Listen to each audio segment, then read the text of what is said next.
Et salut tout le monde, aujourd'hui je vous présente quelques astuces pour économiser de la batterie sur votre iPhone. Alors certaines de ces astuces ne seront compatibles qu'avec l'iPhone 7, je le préciserai bien sûr. Autre chose à savoir, toutes ces astuces, si vous les utilisez toutes, votre iPhone ne sera plus vraiment un iPhone, donc je conseille juste d'utiliser certaines de ces astuces selon votre utilisation, que ça vous dérange pas non plus. C'est bien beau de gagner de la batterie, mais si vous faites purée avec votre téléphone, ça sert absolument à rien. Alors on va commencer tout de suite. Alors première nouveauté sur les iPhone 7, c'est vrai qu'on a un retour haptique maintenant, donc c'est une vibration qui est faite dans le Touch ID, mais c'est pas forcément hyper utile, donc si jamais vous voulez la désactiver, c'est tout simple, vous allez dans Réglages, Son et vibrations, hop, une petite notif, on vire ça. Alors, Son et vibrations, juste ici. Et vous avez donc l'option tout en bas, vibration du système. Donc si vous la désactivez, vous n'aurez plus de vibration dans les menus déroulants, etc. Ensuite, autre petite astuce, fonction qui est propre à l'iPhone 6S et au 7, c'est lever pour activer. Donc il suffit de lever le téléphone et l'écran s'allume. C'est bien pratique, moi je la laisse active, mais ça doit bouffer pas mal de batterie. Du coup, si vous voulez la désactiver, vous allez dans Réglages, Luminosité et affichage, et il y a la fonction lever pour activer, que vous pouvez activer ou désactiver. Ensuite, autre point, vous avez alors comment voir en fait les applications qui sont gourmandes. Vous avez un onglet toujours dans les réglages, un onglet batterie. Vous allez dedans et vous avez juste en bas la consommation des applications sur votre batterie. Donc sur les 24 dernières heures ou les 7 derniers jours. Et vous voyez vraiment les applications qui vous pompent le plus de batterie. Donc c'est plus de la remise en question et de l'analyse, mais je tenais quand même à le diffuser. Ça pourra toujours servir. Ensuite, on va voir, bah tiens, tant que j'étais dans cet onglet, on va voir, donc dans batterie toujours, vous avez le mode d'économie d'énergie. Si vous l'activez, c'est pas mal, ça va bien servir. Par contre, si vous êtes en train de faire quelque chose d'énergivore, c'est pas la peine. Par exemple, jouer à un jeu, le téléphone se retrouve un peu bridé, donc c'est pas l'idéal. Mais en cas d'urgence, quand il vous reste 15%, c'est bien de l'activer parce que il est plutôt efficace. Ensuite, à mon avis, ça c'est une fonction qui consomme pas mal de batterie, c'est la fonction Dis Siri. Donc c'est tout simplement le téléphone qui est à votre écoute et dès que vous dites Dis Siri, il active Siri automatiquement. Alors évidemment, ça implique que le microphone soit toujours actif, que le téléphone analyse les bruits environnants pour reconnaître votre voix. Donc forcément, à mon avis, ça doit consommer pas mal de batterie. Donc, si vous voulez le désactiver, vous allez dans les réglages, dans l'onglet Siri, et il y a Autoriser Dis Siri.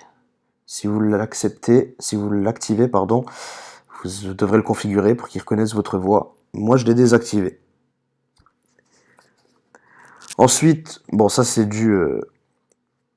ça c'est de l'astuce de base, mais la fonction Bluetooth et Wi-Fi, évitez de la laisser active si jamais vous l'utilisez pas. C'est vraiment quelque chose qui bouffe pas mal de batterie. Et vous voyez, je suis en train de vous dire ça, mais j'ai le Wi-Fi activé alors que ça me sert à rien.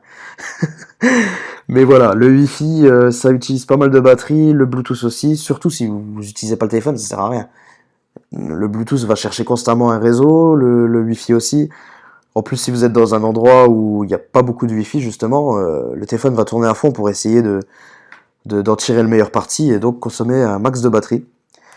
Donc voilà, je ne le répéterai jamais assez, désactivez votre Bluetooth, votre Wi-Fi,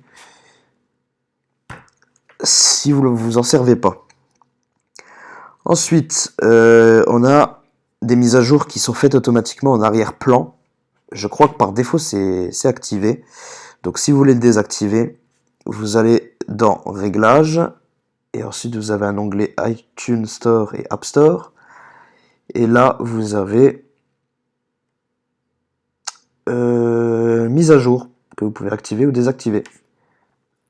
Donc moi je l'ai désactivé, et pour faire les mises à jour, il suffit d'aller dans l'App Store, quoi.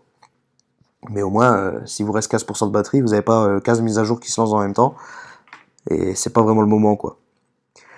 Ensuite, une fonction qui doit bouffer pas mal aussi, c'est les applications qui tournent en arrière-plan. Alors, je dis pas, il y en a que c'est vachement utile, mais il y en a où ça sert absolument à rien. Donc, comment désactiver les applications qui tournent en arrière-plan? Vous allez dans Réglages, vous allez dans Général, et vous allez dans... Alors, c'est où? Actualisation en arrière-plan. Donc, vous voyez, moi, c'est carrément désactivé. Il n'y a aucune application qui peut s'allumer toute seule en arrière-plan, qui va recharger son contenu. Bah, d'ailleurs, même Apple le précise, désactiver les applications peut prolonger l'autonomie de la batterie. Donc s'il le précise, c'est que ça joue beaucoup. Donc voilà, ensuite une chose, je suis pas sûr que ça fasse grand bien à la batterie, du moins je suis pas sûr que ça augmente beaucoup votre autonomie, mais bon, enlevez les effets sur l'iPhone. Alors, vous allez dans Réglages, Général, Accessibilité, et vous avez Réduire les animations quelque part, c'est ici. Alors moi je l'ai activé, c'est juste, voilà, ça réduit les petites animations quand vous ouvrez un dossier, quand vous faites un retour sur le bouton Home. Voilà, ça fait un fondu plutôt que d'avoir toute une fenêtre qui se rétrécit, etc. C'est pas hyper utile, et puis si ça peut faire gagner un peu de batterie, pourquoi pas. Ensuite, la base, hein, baissez la luminosité. Ne la laissez pas au taquet tout le temps. C'est pas forcément très utile. Adaptez-la en fait, hein. Essayez de vous forcer à... Faut que ça soit quand même confortable, il faut pas être tout le temps au minimum non plus parce qu'on n'y voit que dalle. Mais voilà, essayez de la régler de manière à ce que ça soit quand même agréable pour vous, que vous arriviez bien à lire sans problème, mais à cette limite. Descendez pas plus bas et montez pas plus haut. Et puis vous verrez que vous vous habituerez très vite.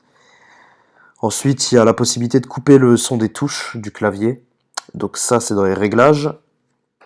Dans son et vibration. Ah, je suis dans l'accessibilité, attendez. Réglages, son et vibration. Et donc vous avez quelque part, je crois que c'est tout en bas, clic du clavier. Donc voilà, si vous le désactivez, vous aurez plus le petit clic à chaque touche enfoncée. Et mine de rien, ça vous fera conserver un petit peu de batterie. Ensuite, il y a couper le son de déverrouillage au passage, qui sert absolument à rien, je trouve. Mais à mon avis, ça doit pas non plus vous faire consommer des masses. Donc si vous aimez bien, pourquoi pas le laisser. Ensuite, vous avez une autre petite astuce dans Réglages, confidentialité. Vous avez service de localisation. Là, vous pouvez souhaiter de l'activer, donc c'est pour que les applications puissent vous localiser et utiliser la puce GPS. Alors moi, je l'ai laissé actif pour certaines applications, pour que quand j'utilise Google Maps ou quelque chose du genre, l'application puisse utiliser la puce GPS, mais je l'ai désactivé pour des sites inutiles comme Allociné, l'App Store qui n'a pas besoin de savoir où je suis, enfin, pas mal de choses. Et ça, à mon avis, ça vous fera conserver pas mal de batterie, parce que le GPS bouffe énormément, hein. Donc voilà. Ensuite, petit truc tout bête, mais passer le temps de déverrouillage de votre iPhone à un temps plus bas, ça peut être pas mal. Donc vous allez dans Réglages, Luminosité et Affichage, et vous avez Verrouillage automatique. Donc si vous avez tendance à laisser votre téléphone sur la table ou quoi que ce soit sans le verrouiller, bah, qui se verrouille automatiquement au bout d'une minute, par exemple, au lieu de 5 minutes, c'est pas mal. Ça peut servir. Donc voilà. Je crois que c'est à peu près tout. Si jamais il y a des nouveautés, je referai une petite vidéo. J'espère que ça vous a plu et que ça servira à quelqu'un. Voilà, encore une fois, c'est pas toutes ces fonctions ne seront pas utiles à tout le monde. Il faut vraiment sélectionner et selon son utilisation, utiliser certaines astuces ou non. Voilà, on se retrouve dans une prochaine vidéo. N'hésitez pas à vous abonner. Allez, à la prochaine. Ciao.